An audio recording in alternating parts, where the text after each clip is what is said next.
Alright folks, so today I'm going to show you how to do a couple of things. We're going to be going over the new method for renaming your files so that it includes your metadata.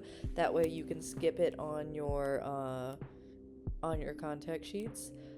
Makes that whole system a little bit faster. And then I'm going to show you how you can kind of go about formatting your narrative zines. Okay, so first of all, I made a folder that says narrative zine contact sheet, so that's where I want you to put all. You can just do narrative zine or narrative zine contact sheet.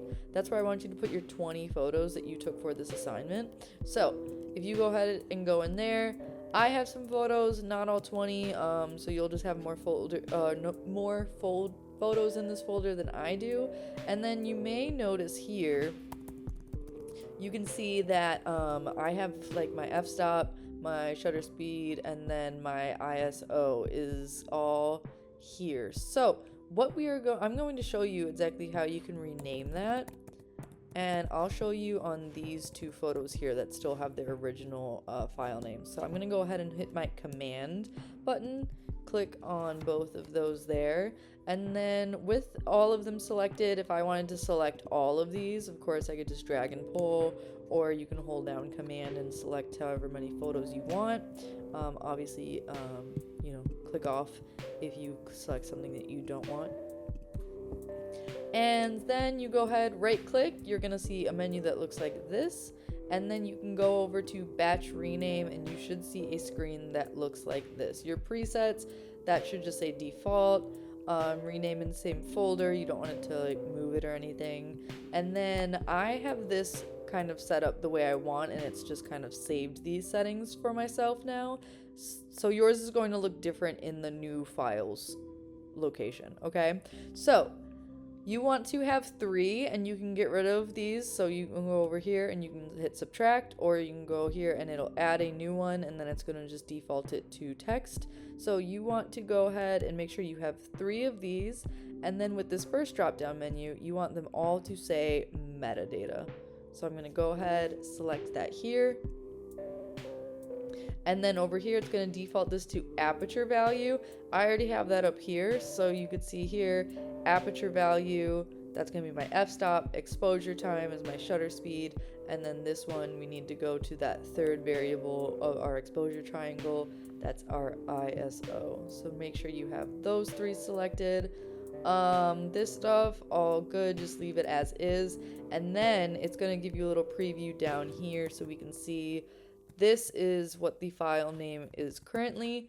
It is my image file and then the numbers, and then down here it is the new file name that it's going to be replaced with, which will be my metadata for that photo. Okay, so I'm gonna go ahead and hit rename. Now I can see all of my photos here have the metadata included, and then now I can go ahead and select my photos and then go through and make a contact sheet just as normal. So I'd go here up to tools and bridge, Photoshop, contact sheet.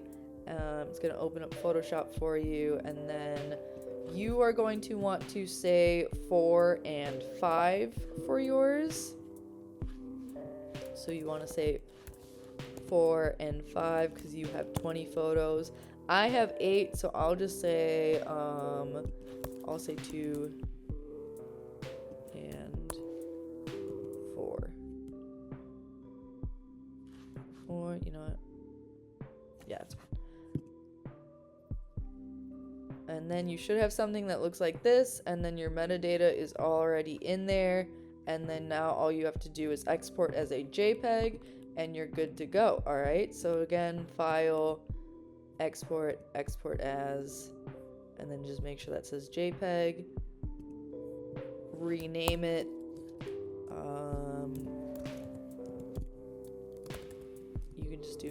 you can do NZCS and then your last name,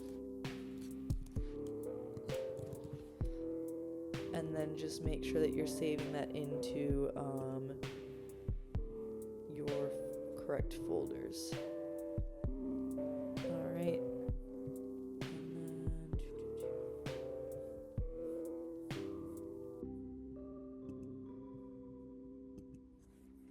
And then there you have it, way faster than typing in all that metadata yourself. So that is how you would do that. You don't need to save the PSD version of your contact sheet because you won't need it again. And then, now let's go ahead and move on to our narrative zine.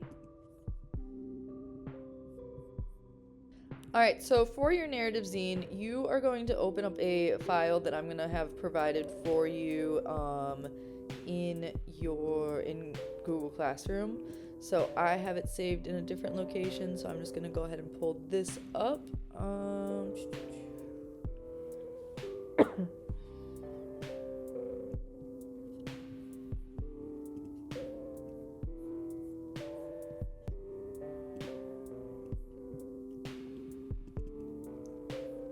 So you're gonna pull something up that looks like this, okay? So with this, you should have two files. You're gonna have your background, okay? So that's just the white background, and then you have your order of and rotation, which is the text here, and then you're gonna see these blue lines.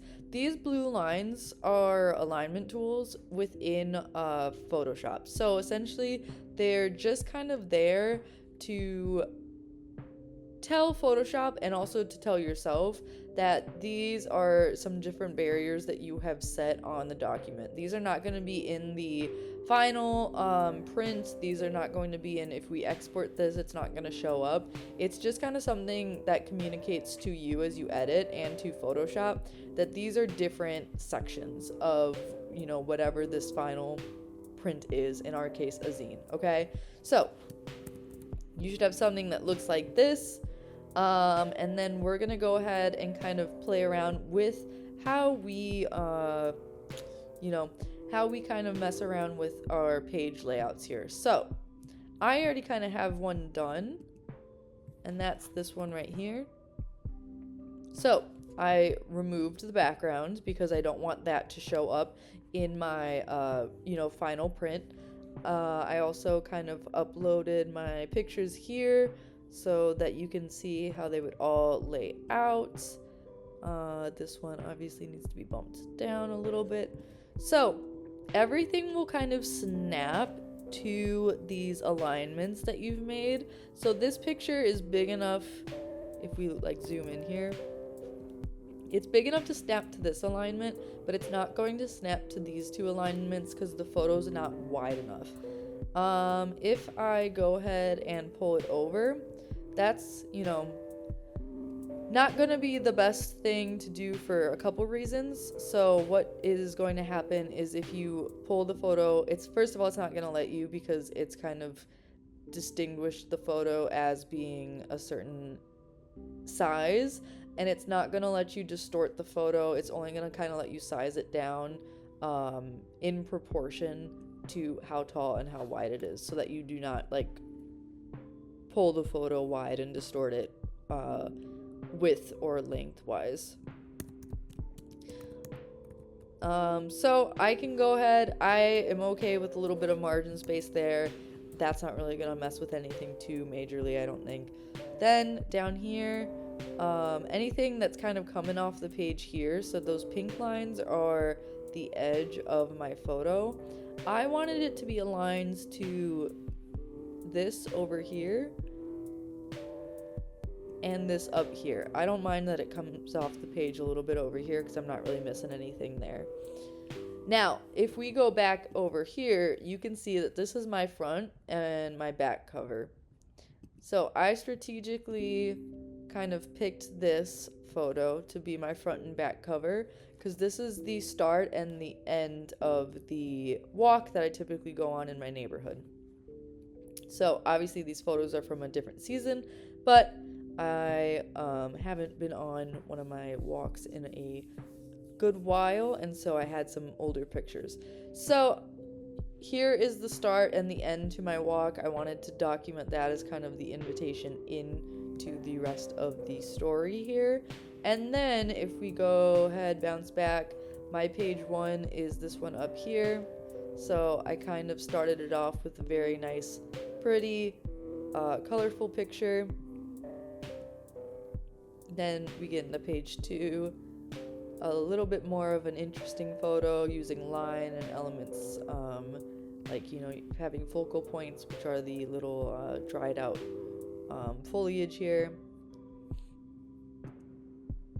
Page 3, I kind of played with formatting across 2 pages again. So I took this photo here, started on page 3, it bleeds over into page 4. And then page 5 and page 6, I just have 2 more photos that are on a later portion of my walk. So I just wanted to kind of tell the story of the different foliage of my walk. And I laid it out in a way that kind of invites you in and then takes you all throughout the, you know, garden of my neighborhood. So with that, a couple other things you may notice over in the, you know, layers in the bottom right corner.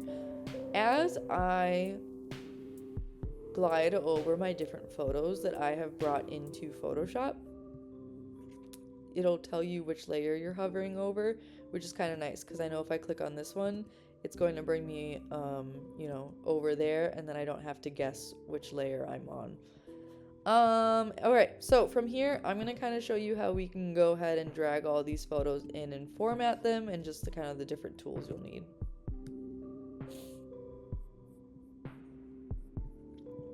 Alright, so, with this, you're going to go ahead and open up your bridge, and then you're going to want to be in that, folder that you created for your narrative zine project, and you can, again, just, like, do, like, a little split screen here, situate that however you like. And then you're just going to go ahead and drag in your photos. I just do mine one at a time, so again, I know that this is going to be my front page. I can drag this here. Then I'm going to go here and size this down. Now, I know that things are not going to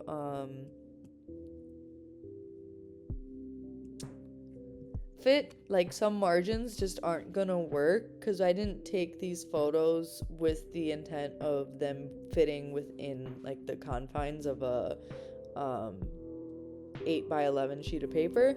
So, you know, we're just gonna kind of roll with that, and you can mess with it. Maybe I want my margins, and this is where things get kind of tricky because sometimes with the alignment it wants you to align to the top or to the bottom. I can show you how to turn that off separately, or if you're just fine with it and you're just gonna roll with it, you can do that as well. Then I'm gonna go over here with my page 1. It looks like I brought in a different picture of a flower here. Oh, and then again, if this is highlighted blue, it wants you to click over here and hit done before you drag in a new thing. So you need to like finish the transformation. So if you're seeing like X through the photo, the blue X, that needs to be off before. And then for these ones, you need to make sure that you put them in upside down, because when you fold your zine up, it's going to matter if the photo's upside down or not. So then I can see here I'm going on to the page 2. I don't want that, and then I don't want to leave any space here. So make sure those angles are good. You can also change your angles up here. So right now I have it's negative 179.97. I don't want that. I'm going to go to negative 180. And then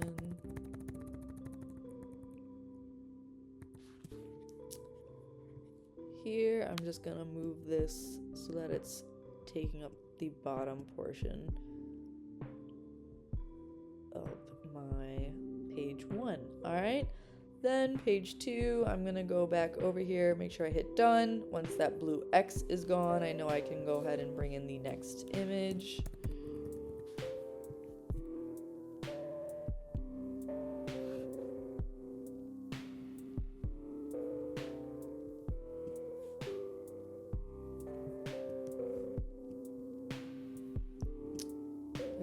have to flip this, so we can go, you can just type it in up here. That way you don't have to make sure it's perfect or anything like that. And then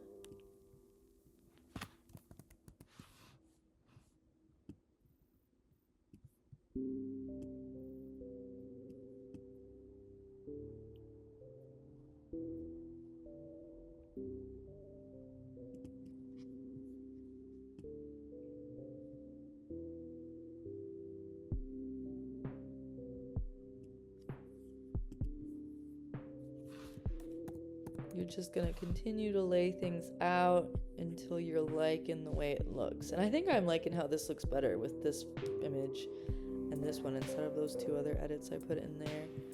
My next one,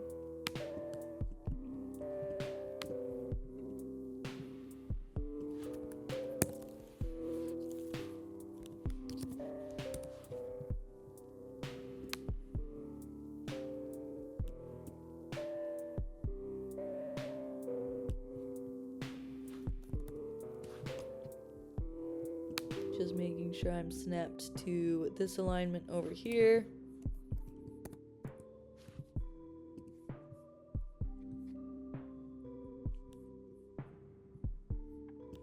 And then I kind of liked playing around with like 2 images on one and kind of playing with the sizes of that.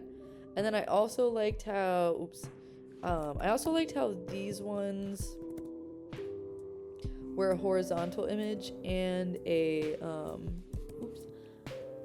vertical image. So I can go over here, drag this one in.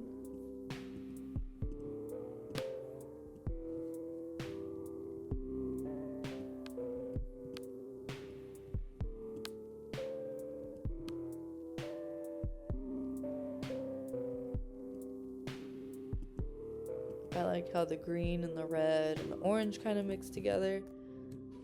I kind of want to move this one in a little bit.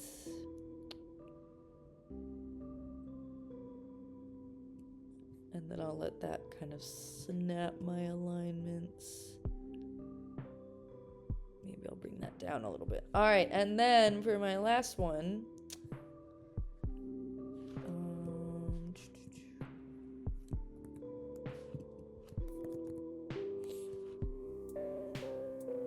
bring in, what was my photo in this one? Oh, it was my pods. All right, so then I can bring that on over. And then I liked playing with kind of one that didn't touch the borders at all.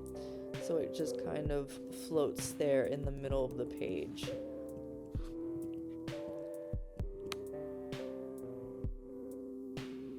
And it's going to try to snap it to other things. So just try your best to avoid that and place it where, you feel like it should go. All right, and then that is it for my photos. So kind of messing around with the formatting a little bit there, playing with the different possibilities. I would say for your pages, 2 images on a page is fine. I would say anything more than that might be a little bit much. So just be, thoughtful of how many. You don't want to overcrowd a page or anything like that. All right, and then, another thing that I wanted to show you, since we're not putting any images in anymore, I'll just full screen Photoshop. This black line here is to represent where you're going to cut through your page, or through the paper, just to create your zine.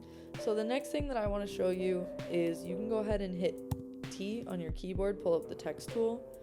You can go ahead and pick a text, that you feel like best represents the story that you're trying to tell. So if you're trying to tell like I'm trying to tell just a nice story of a walk, so I might want to go for like a little bit of something like a cursive. I think this one's nice. Then maybe with my eyedrop tool, I pick a color that kind of is within my story. So this yellow's pretty nice. And then this photo over here is relatively dark. And so maybe in this area, I'll go ahead and I'll pull in my text tool, and then I'll write out, you know, I don't know, a super cheesy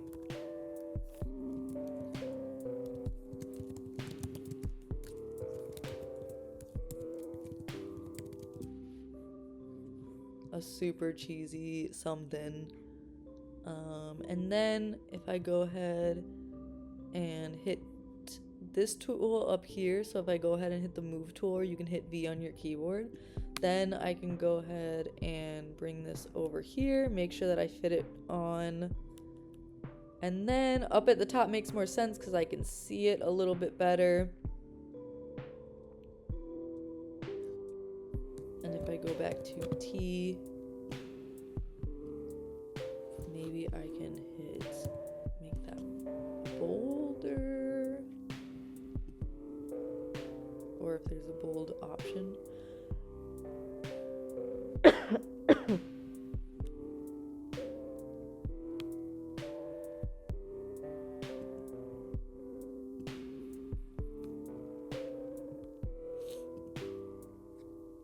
And then that's a little bit easier to see.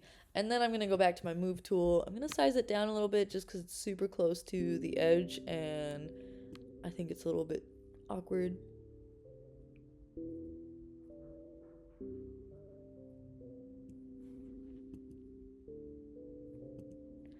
And then you can go ahead and add more text. I think the only thing I'm going to require of you is a title that goes on your front page. But if you want to have like a little like end note too to tie it all together, you could totally do that. If you want to have little, splashes of text on each page, you can, but you want to rely mainly on the pictures and not take away from those. So, that is it. The last thing that you need to do before you export this as a JPEG is you need to take your background and your order and text. So you can go ahead and select both of those at the same time. And then you need to delete those because you don't want it to be page 1 or anything in the background when you print. So you should just be left with this checkerboard background. And then you're going to go ahead, File, Export as a JPEG. And then just make sure you put it right back in that narrative zine. Rename it because I'm going to save all of these from you and print them. So make sure that you save it and do, narrative zine, NZ, and then maybe underscore and your last name. Okay? Alright, so that is it for the narrative zine project. And can't wait to see what you all make.